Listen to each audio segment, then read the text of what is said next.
and how I fish, lake fishing. Can everybody hear me? No?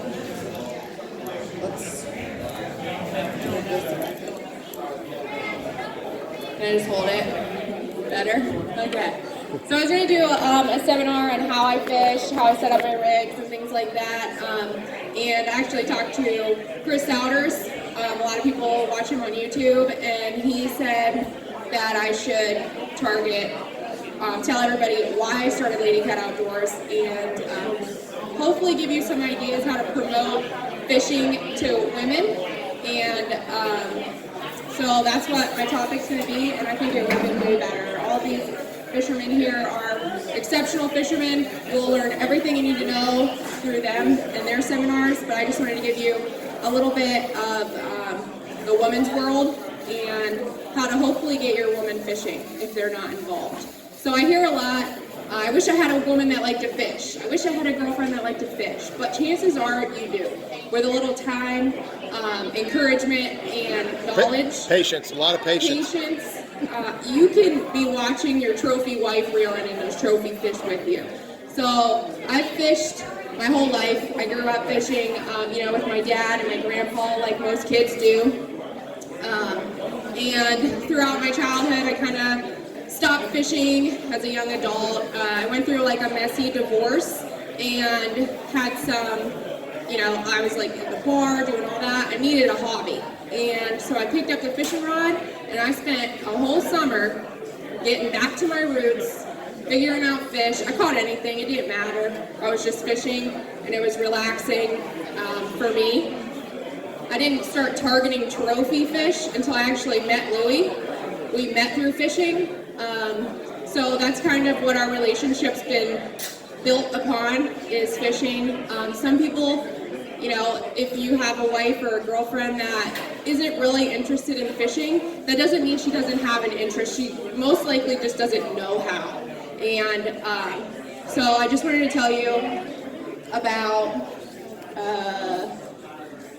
how to maybe get women interested. So when we fish, most of us as cat fishermen, we fish all night long. We don't eat, it's cold, you don't have, your feet are wet from catching bait, everything's a mess, it's just bad. You don't want to do that when you're trying to get your woman interested in fishing. It's like, you want to make sure the weather's right. Take her day fishing, take her fishing on the river during the day, when it's sunny, beautiful.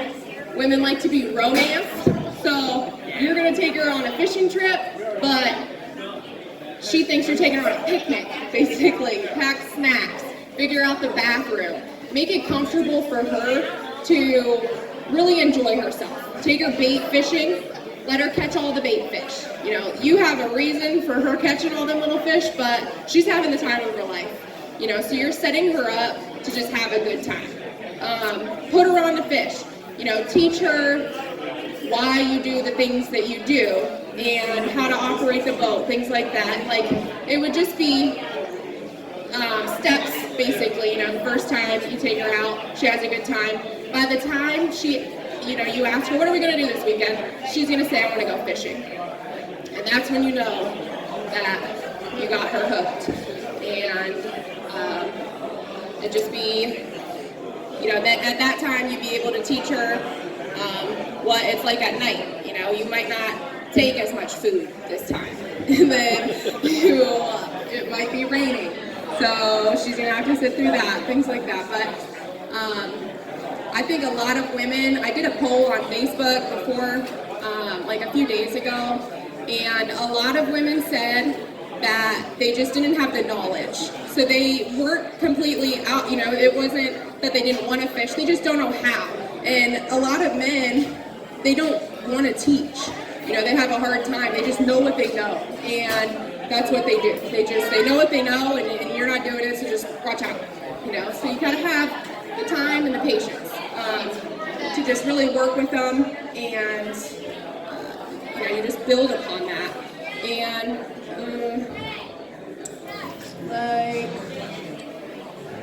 and then for tournaments, we use our tournaments as a vacation together, and we plan, we'll go for a week, and that's a vacation for us. We take our time. We'll go to dinner. Yes, we're mostly pre-fishing, and we spend all the time on the water that we can. But after those regular tournament hours, when you can't fish anyway during the tournament, we go explore the city, things like that. So we really built a relationship around it, and it can be more than just fishing.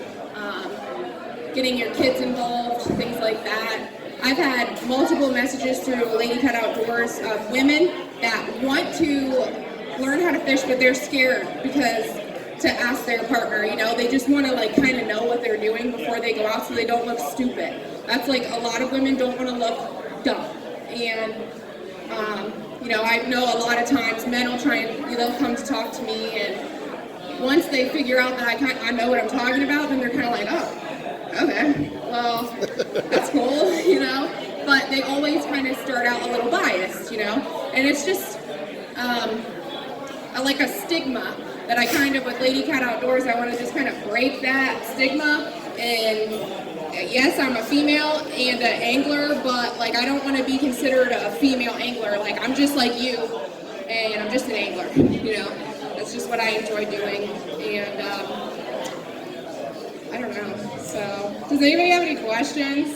And if any women that are here want to contact me, I can do, I FaceTimed women, showing them how to tie rigs. I have a YouTube, I'm really bad about videos. I like one-on-one type stuff. Local, I take women fishing all the time, put them on their first fish, and it's just really exciting. And I like to teach them how to, have their own things. And that's another thing as a man, if you take her fishing and she has even the slightest interest, buy her a fishing pole. Buy her a hook, her own things, because women want to feel like they're a part of something, and they feel appreciated, and they feel like they're a part of what you're doing. So I think that's really important to make her feel special, or she can have her own things, and then she's not messing up your bait caster anyway. So but I don't know. But we can do more than, make sandwiches. What do you prefer, anchoring or dragging? I prefer anchoring. Not a fan of dragging. I have done it. I just learned bumping. We went to the Mississippi River for MRM back in September. Tried bumping, not my thing. Dragging isn't my thing either, but we do that for channels sometimes, especially in the lakes, our local lakes. We do drag for channels, and but anchor fishing for flatheads is just my favorite. So awesome. Does anybody else have questions? Favorite bait? My favorite bait, suckers. Big old suckers, 14 inches, like a double hook. Any kind of live bait with a double hook.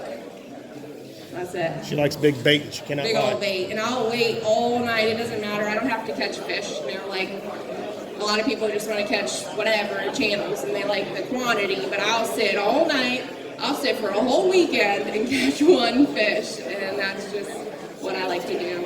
And I'll spend, you spend 12 hours just catching bait to fish for, 6 hours at night.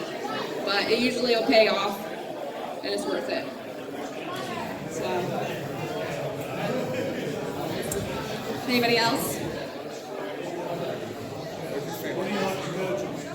Where do I like to fish?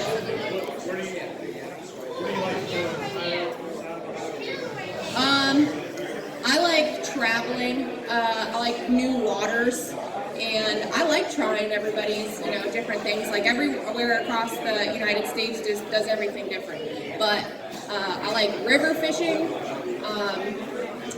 Most of the time, you could catch numbers in flatheads. You could catch a bunch of 20s in the river, 30s. But I will fish on the bank. I fish lakes on the bank a lot of times because it's where the bait fish will come up on the bank. It's more shallow, and then usually there's a ledge. So if you can cast out over into that ledge, you'll have some big flatheads cruising through at night, and they come eat that bait. So That's where I like to bank fish. But the Ohio River is one of the main waters that we fish. I fish the Potomac, the James, Wheeler, Wilson. She got us whooped. That's pretty much where we like to go, but all very different waters, and they're all just fun. Makes me sound like a rookie. Me too. Yeah, and so when the fish come out of their wintering or whatever you want to call it, hibernating, or when they're in their winter hole, the flatheads will come out and they put on the feed bag, and it's like basically anytime your bait fish are spawning, I think that's been the better bait for me. Like when the bluegills spawn and you throw them on a hook, the flatheads, when you have all these different baits out, the bluegill is what they get because they're just so many in that time. Suckers spawn pretty early in the year, so spring is like bluegill, suckers, and then it kind of shifts to cut bait when they just kind of want like cut shad instead of alive. They don't really want to work that hard to catch a fish, so you throw cut shad out or cut anything, bluegill, sucker, creek chub, anything legal. Good answer. Stop. Good answer. Listing things, but carp. I love like a little baby carp like that. Oh yeah, those are good. Not good for the net when you catch them in the cast net, but I think they're I love goldfish in the lake, but not in the river. I've tried in the river multiple times with big. And when I say goldfish, like some people they're like, oh, I'm gonna try goldfish, and they got goldfish like this in a bag, and I'm like, oh no, I need like a pound goldfish. They're that big. The bait shop that's down the road, they carry them, and I'll message them and ask if they have any of them big goldfish, and they'll hold them for me, and they're expensive, but they're totally worth it. I've had some of my biggest fish have all come off of goldfish in the lake. What is your biggest fish? 67.8 I got this year in the lake. Awesome. It was pretty bad. Actually, I'll tell you the story, I guess. It was just me and Dara. We were on my dad's pontoon boat, and we were fishing this spot. And I had caught like a mid-40s before, and it's just well known for 30s, 40s, so whatever. I throw out a live bait, about like that big, real big bait. Throw it out, backlash my rod so bad, like beyond the worst one I've ever seen in the history of backlashes, like so bad. So I'm like, dang it. So I start pulling the line out. I'm messing with it for like 30 minutes. I'm like, I'm so done. Like I was about to just throw my whole rod in the water. And I look at Dara, I'm like, just you try it. So she's sitting up there, pulling it out. There's a pile of line just sitting there. Then she's like, hey Joe. I'm like, what? She said, I think you might have a fish on here because all this line's picking up. I'm like, what? There's no way. Like, I don't even know where that bait is at this point. It's just been free swimming for like an hour. So I'm like, okay, reel up everything. We're gonna have to probably pull anchor. Like, who knows? Because this bait was this big. So it could be like a 15-pound flathead, but it could also be a new state record. So we're not gonna lose it, regardless.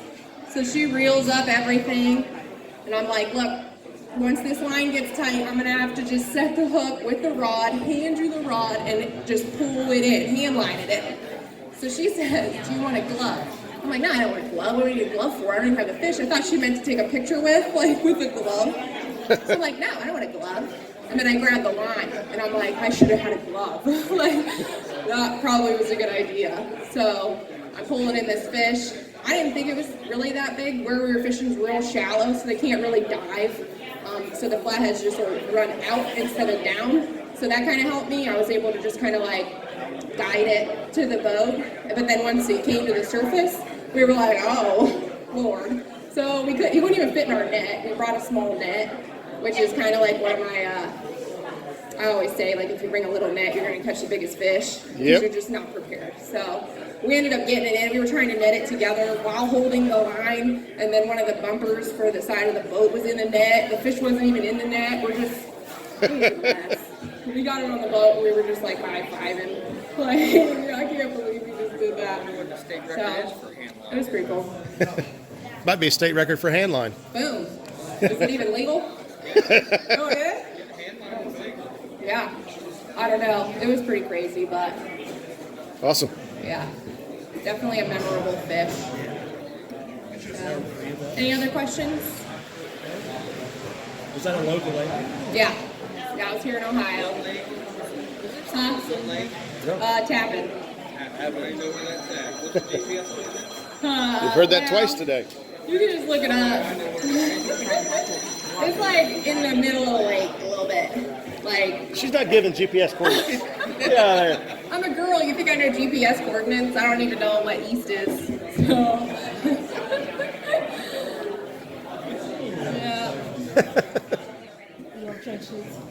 And some things women just can't be taught. Like, you know, you could teach her all the things about fishing, but I know no matter what, I will never know which way we're facing. I just know where the current is and which way I need to be facing, but I don't know if it's upriver or downriver ever.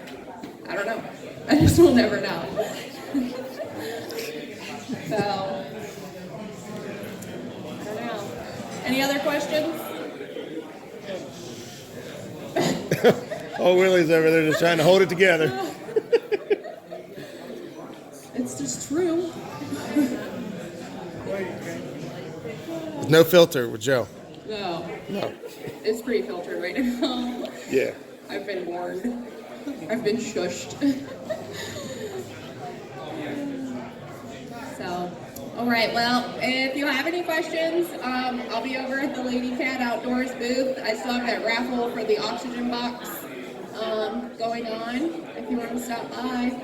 So, and then if your wives or kids or anything need advice and you don't want to deal with it, you can send them my way. Yes. And you can.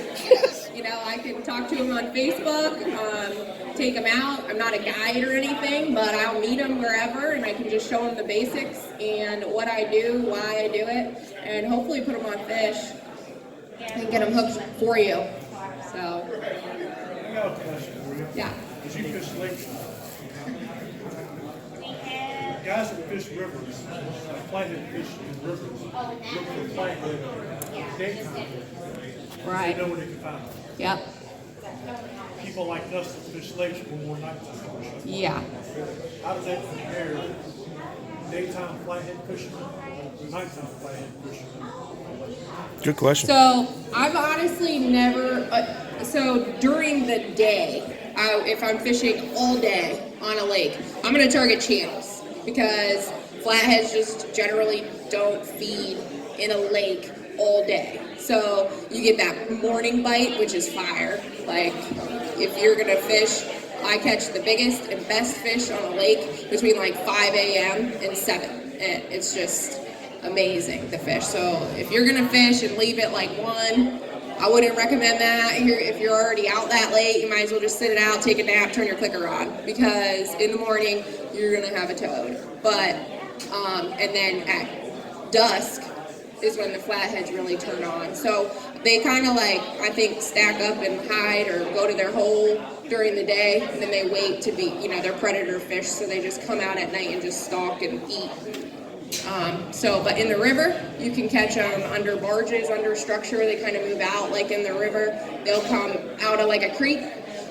So creeks in the morning and at night where they're coming in and out to feed, but then they go during the day and they hide under barges, they hide under structure, and they still feed actively during the day in the river. So if I want to catch river flathead, I'm going to go to or if I want to catch flathead at all during the day, I go to the river, 100%. Got it? Did I get it? You got it. Nailed it. Okay. Anything else? No? Okay, bye. Thank you guys for all your support. It's been a fun ride with Ladycat, and so we'll see what the future holds. But I thank you all for your support and all the love that everybody gives me. So it's really appreciated.